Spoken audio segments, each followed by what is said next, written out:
রাজশাহীতে রাজনৈতিক পালাবদলে পাল্টে গেছে ঈদ উদযাপনের চিত্র।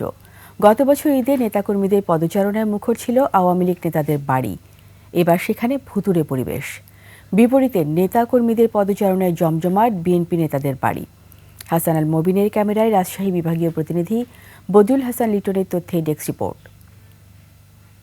ফ্যাসিস্ট হাসিনার পতনের পর আওয়ামী লীগের প্রেসিডিয়াম সদস্য ও রাজশাহীর সাবেক মেয়র এএইচএম খায়রুজ্জামান লিটনের বাড়ি এখন ধ্বংসস্তূপ। প্রায় ডজনখানেক মামলার মুখোমুখি হয়ে আত্মগোপনে লিটন। ক্ষমতায় ছিল, লোকজন সেই সময় যাওয়া আসা করতো, এখন তো নাই আর। আগে কিন্তু এই চায়ের দোকান এখানে দাঁড়ানোর মতো অবস্থা থাকতো না আর কি। অন্যদিকে দীর্ঘদিন পর ঈদ উপলক্ষে নেতাকর্মীদের সরব উপস্থিতি বিএনপির চেয়ারপারসনের উপদেষ্টা ও রাজশাহীর সাবেক মেয়র মিজানুর রহমান মিনুর বাড়িতে। নগরীর ভদ্রা আবাসিক এলাকার এই বাড়িতে দলীয় নেতাকর্মীদের সঙ্গে শুভেচ্ছা বিনিময় করেন তিনি।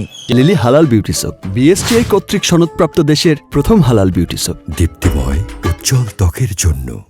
চেয়ারপারসনের অন্যতম উপদেষ্টা জনাব মিজানুর রহমান মিনুর সাথে আমরা ঈদের শুভেচ্ছা বিনিময় করার জন্য আমাদের প্রাণপ্রিয় নেতা জনাব মিজানুর রহমান মিনুর সঙ্গে শুভেচ্ছা বিনিময় করার জন্য আজকে উপস্থিত হয়েছি। জনগণের পাশে থেকে জনগণের যাতে কোনো সমস্যা না তৈরি হয় সে ব্যাপারে তিনি আমাদেরকে পুরা নির্দেশনা দিয়ে দিয়েছেন। এবারে ঈদ সবাই মুক্ত মনে করেছে, একটা নিরপেক্ষতার মধ্য দিয়ে ধর্মীয় যেগুলো নিয়ম নীতি আছে সেগুলো এই ইমাম সাহেব বলেছেন এবং খুবই ভালো হয়েছে, মানুষ খুবই খুশি।